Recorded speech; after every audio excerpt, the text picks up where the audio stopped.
La clase pasada nosotros estuvimos hablando sobre el concepto de campo eléctrico y lo último que hicimos fue determinar cuál era el campo eléctrico producido por un sistema formado por muchas cargas puntuales.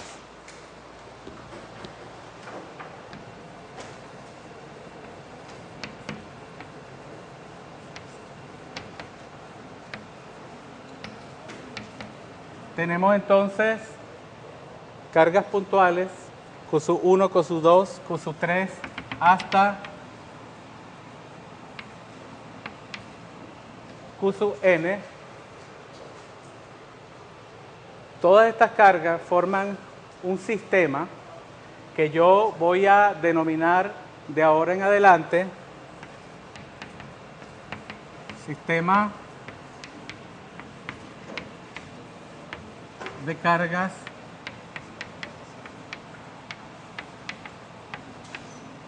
discretas. Va a querer decir que yo voy a poder pensar en estas cargas como que están adecuadamente separadas. Yo puedo localizar estas cargas y su separación es tal que yo puedo observar esa separación. Entonces, cuando yo tenga un sistema de cargas que están adecuadamente separadas, me voy a referir a ese sistema de carga como sistema de cargas discretas. Nosotros el viernes llegamos a una expresión de cuál era el campo eléctrico que producía este sistema de cargas discretas en un punto cualquiera del espacio. Si ustedes toman cualquier punto del espacio, este punto simbolizado por esta X, todas estas cargas, cada una de ellas produce un campo eléctrico en ese punto. El campo eléctrico total va a ser por la superposición de campos eléctricos, va a ser la suma vectorial de todos estos campos individuales, de tal forma que yo voy a poder escribir que el campo eléctrico en este punto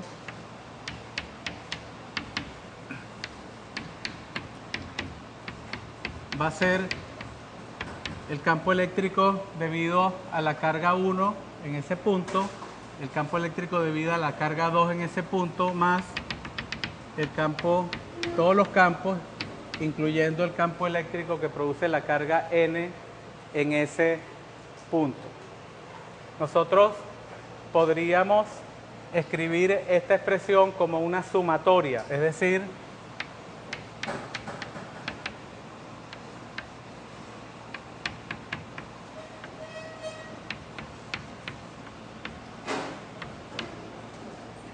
una sumatoria en la cual el coeficiente I va a tener valores desde 1 hasta n. Una sumatoria desde 1 hasta n. Y en general, eso I vendría dado por el campo eléctrico de la carga iésima. Es decir, para escribir esto en general, esto sería K por el campo, por la carga I dividido entre la distancia de esa carga hipotética I al punto donde yo quiero calcular el campo.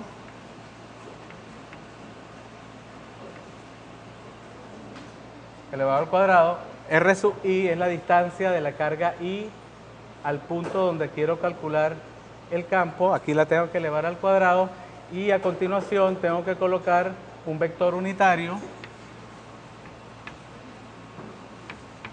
que va a ser el vector unitario que va de la carga Q sub I al punto donde quiero calcular el campo eléctrico.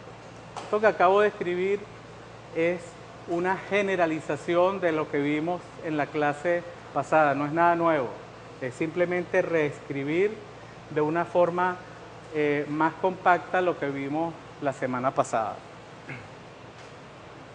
¿Alguna pregunta?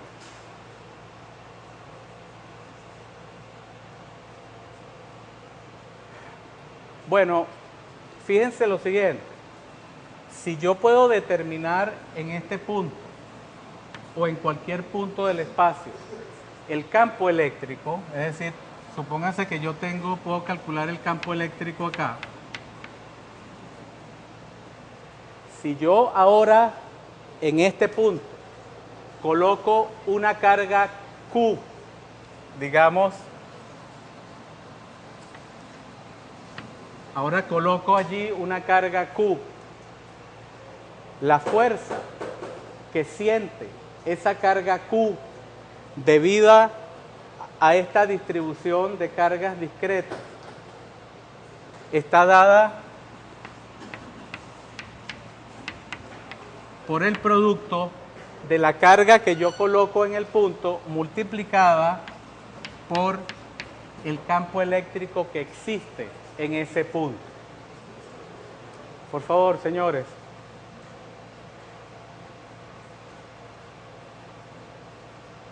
Esta es la fuerza que actúa sobre una carga Q que coloco en el punto X,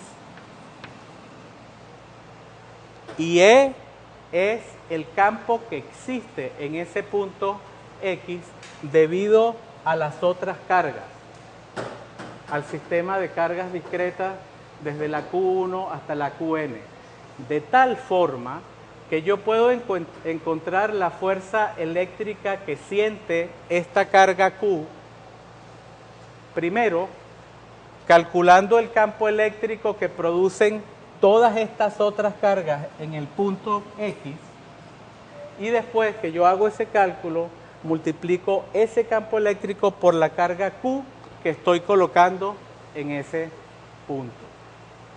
O sea, son dos pasos. Primero, hacer el cálculo del campo eléctrico en un punto y después multiplicar ese campo eléctrico por la carga que yo coloco en ese punto para saber cuál es la fuerza que actúa sobre esa carga. ¿Me van siguiendo? Si, por ejemplo, ustedes están en una situación en la cual la única fuerza que existe sobre esta partícula que coloco acá es esta fuerza y no hay más, entonces nosotros sabemos, entonces esta fuerza sería la fuerza total que actúa sobre esa partícula, porque no existen más fuerzas actuando sobre ella. Si esta es la única fuerza que actúa sobre la partícula, entonces sabemos que por la segunda ley de Newton, fuerza total es igual a masa por aceleración, y repito, si esta es la única fuerza que actúa sobre la partícula, entonces la fuerza total será también igual a esta,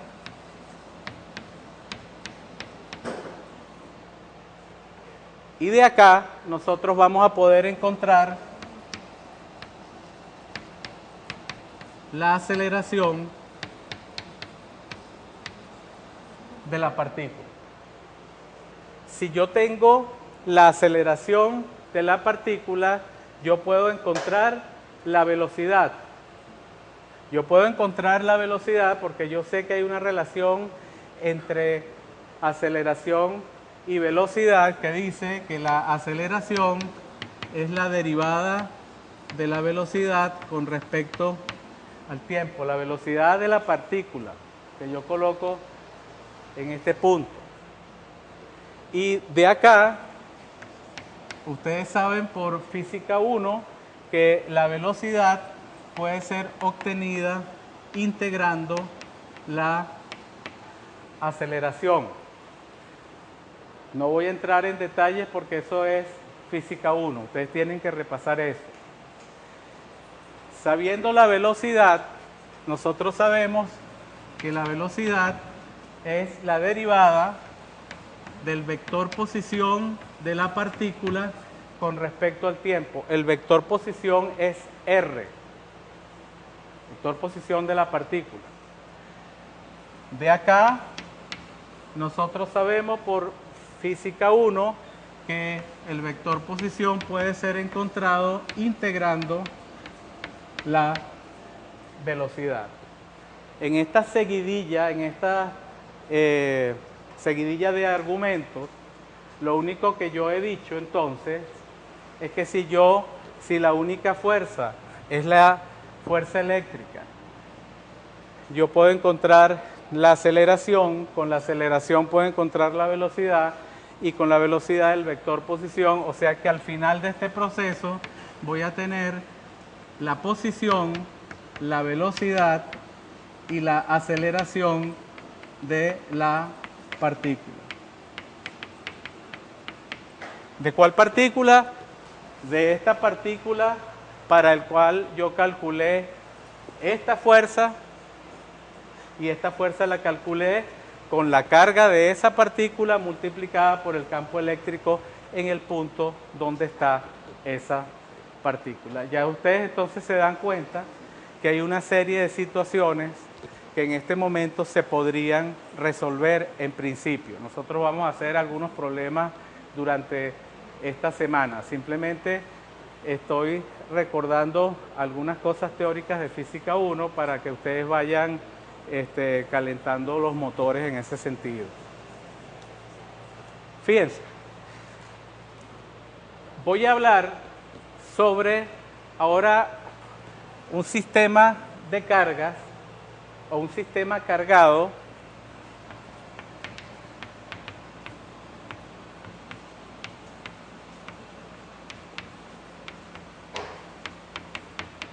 continuo, en oposición a un sistema de cargas discretas. En un sistema cargado continuo yo no puedo distinguir las distancias entre las cargas. Es decir, están tan pegadas que si yo quisiera representar a las cargas, yo las tengo que representar ya sea, si es un elemento lineal, como una línea,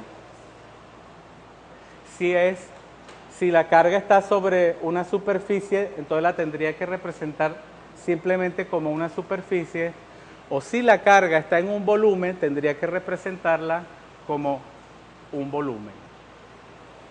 Vamos nosotros primero, porque es más sencillo, a estudiar qué pasa con un sistema de cargas cuando el sistema de cargas es continuo y está localizado a lo largo de una línea, porque es lo más sencillo que podemos hacer. Es decir, en general, en vez de tener esto así, vamos a tener cargas tan pequeñas que al representarlas es simplemente una línea, y esa línea cargada va, al igual que en aquel caso, va a producir en cualquier punto del espacio un campo eléctrico. Y la pregunta es cómo nosotros podemos calcular ese campo eléctrico cuando las cargas no están separadas o no son discretas como este caso. Vamos a hacer esto con ejemplos. Es decir, a medida que yo voy resolviendo algunos ejemplos, ustedes van a ir entendiendo cuál es la metodología general que ustedes deben seguir para poder resolver un problema de este tipo de sistema de carga continuo. El primer ejemplo que yo voy a tocar es suponer que tengo un aro que tiene un radio igual a A pequeño, y ese aro tiene una carga continua. Esa carga continua, yo voy a decir que está, por ahora, uniformemente distribuida. Es decir, que si yo agarro secciones de ese aro y divido la carga de una pequeña sección entre la longitud de esa pequeña sección, eso me da un número. Si me voy a otra sección del aro de otro tamaño y agarro la carga de esa sección y la divido entre la longitud de esa sección eso me va a dar el mismo número que anteriormente. Vamos a hablar también de eso continuamente durante esta clase y las próximas clases de esta semana. El ejemplo es de nuevo el siguiente. Vamos a suponer que yo tengo un aro que tiene carga distribuida uniformemente. Ese aro tiene un radio A. Pero ahora vamos a colocarlos de esta forma. En vez de que yo estoy mirando el aro, que ustedes lo están mirando de frente, yo lo voy a colocar así. Y voy a tratar de dibujar eso en el pizarrón. Acuérdense que el aro está ahora así.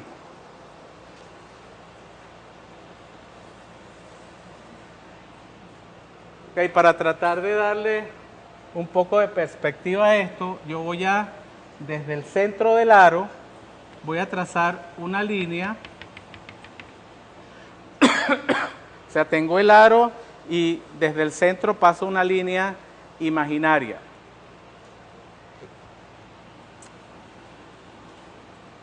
Y yo pregunto cuál es el campo eléctrico en cualquier punto que esté a lo largo de esa línea imaginaria que pasa por el eje de simetría del aro, que es ese. El aro tiene un radio igual a A. Yo voy a decir que este punto está a una determinada distancia, porque si me piden calcular el campo a lo largo de en cualquier punto que está a lo largo de esta línea punteada, bueno, voy a seleccionar un punto específico y voy a decir, ese punto tiene una distancia X al centro del aro. Fíjense lo que vamos a hacer. En este tipo de problema, ustedes tienen que localizar en la distribución lineal una sección muy pequeña, tan pequeña que yo la llamo infinitesimal. Esa sección yo la localizo, por ejemplo acá, la dibujo. Y ahora digo, esa sección es tan pequeña que tiene una carga sumamente pequeña. Esa sección yo puedo decir que es una sección infinitesimal y por lo tanto va a tener una carga infinitesimal. Si yo quiero simbolizar una carga infinitesimal, yo la voy a simbolizar por dQ. Un dQ va a representar ahora la carga que existe en una sección de esa línea que es muy pequeña, que es infinitamente pequeña, pero que tiene carga y la carga que hay en esa sección infinitamente pequeña es una carga infinitesimal. Y ahora yo me voy a preguntar cuál es el campo eléctrico que produce esa pequeña sección infinitesimal. Entonces, ahora paso a dibujar la distancia que hay entre esa sección infinitesimal y el punto donde yo quiero calcular el campo eléctrico. Hago esto. Y a ese vector yo lo puedo llamar, por ejemplo, R. Nosotros sabemos que la carga que existe acá va a producir un campo aquí. Eso lo sabemos. Ahora tengo que hacer esto mismo allá, porque este es un caso específico. Entonces acá voy a seleccionar un diferencial de Q, una pequeña sección de ese aro. Voy a seleccionar esta sección acá.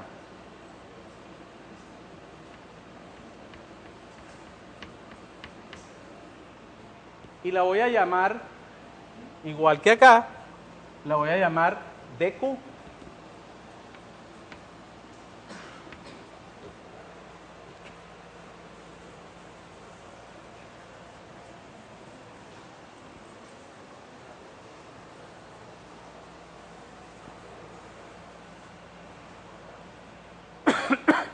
Yo sé que esta carga infinitesimal produce un campo en este punto, que es el punto donde se me pide que calcule el campo.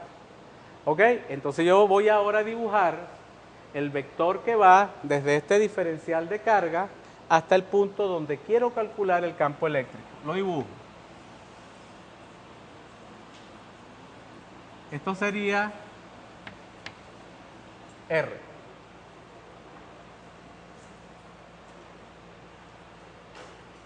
A continuación, yo me puedo preguntar o tengo que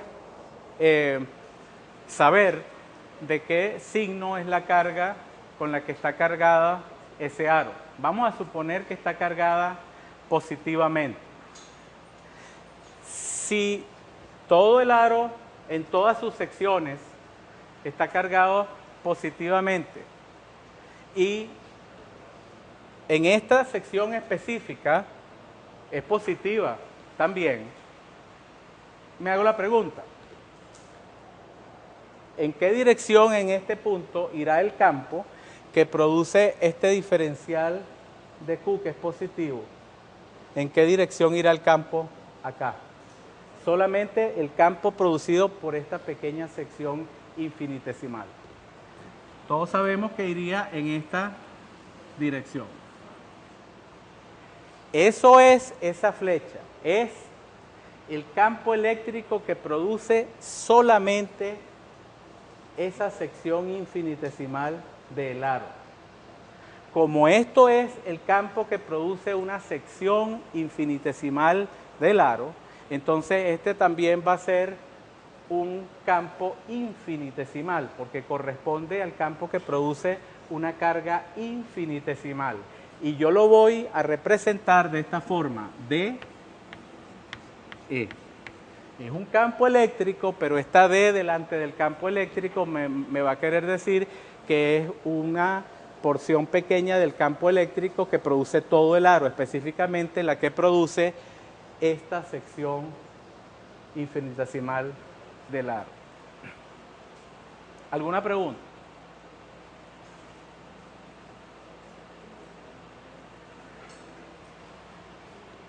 Yo quisiera que ustedes hicieran ahora el ejercicio directamente de, por ejemplo, decirme, en base a los datos que ya están escritos acá, ¿cuáles son los datos? X, esta distancia, A, este radio, y dQ, que es la carga que existe en ese pedacito o sección infinitesimal del aro. ¿Cuánto vale la magnitud del campo infinitesimal que produce este diferencial de carga?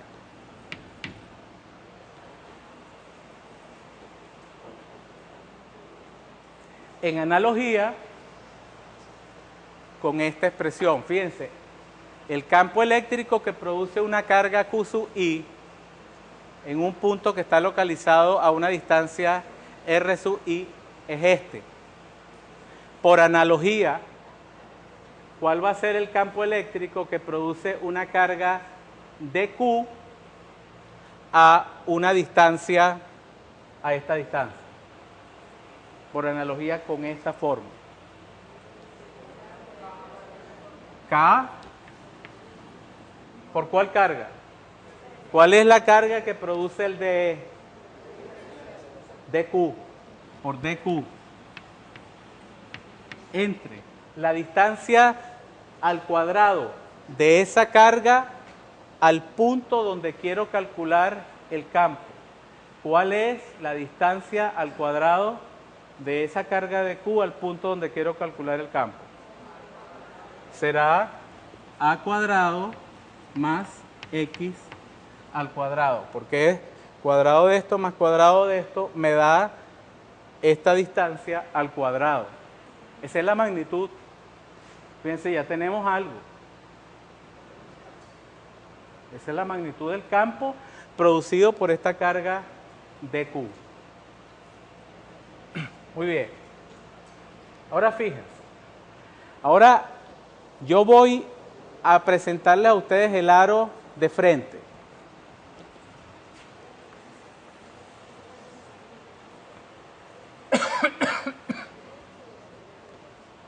Este es el radio A. ¿Dónde está allí el diferencial de Q? El DQ. Aquí. Vamos a ponerlo aquí.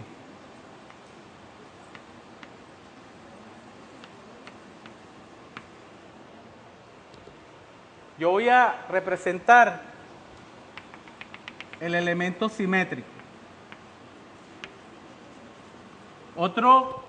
Otra sección infinitesimal del mismo tamaño, pero simétrica con respecto al DQ inicial. ¿Dónde estaría este DQ en esta figura? Aquí.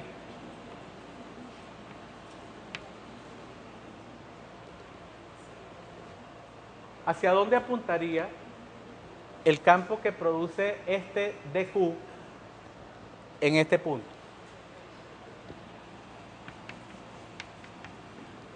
Me toca dibujarlo con una magnitud. ¿Cómo sería la magnitud del campo eléctrico que produce este DQ en este punto? Igual a esta. ¿Por qué?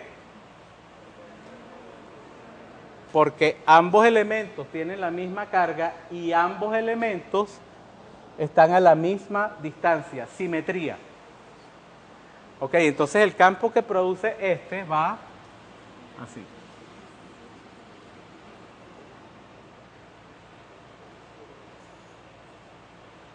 ¿Qué pasa con las componentes verticales de estos dos campos? ¿Cómo? Se anulan. Muy bien. Y ahora fíjense. Ahora me voy a otro DQ.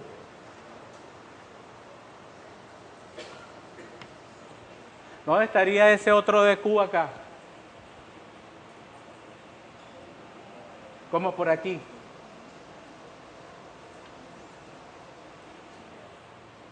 Como por ahí.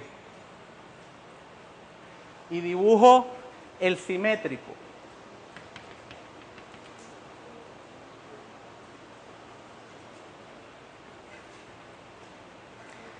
Esta situación es exactamente igual a esta situación.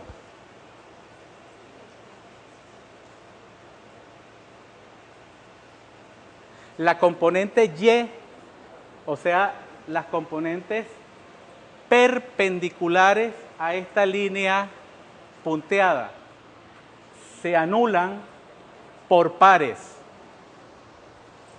En estos dos, en estos dos, en estos dos, en estos dos y en todos. Yo puedo generalizar esto diciendo que por cada elemento del aro, por cada DQ del aro, hay un simétrico opuesto, que la suma de los dos campos eléctricos resulta en que el campo eléctrico en la dirección perpendicular a esta línea punteada da 0. Esto es una cosa que ustedes deben pensar, deben reflexionar sobre esto que estoy diciendo. Si alguien después de la clase se acerca, yo les puedo explicar con mayor detalle, o en mi oficina. Acuérdense que tengo consultas mañana martes a las 11:30. Entonces, esta es una cosa súper importante que ustedes deben saber manejar. ¿Por qué la componente Y del campo, en este caso, se anula? Por esta simetría. De tal forma que la única componente del campo, de este campo, que me interesa es la componente X. Porque las componentes Y se anulan por pares.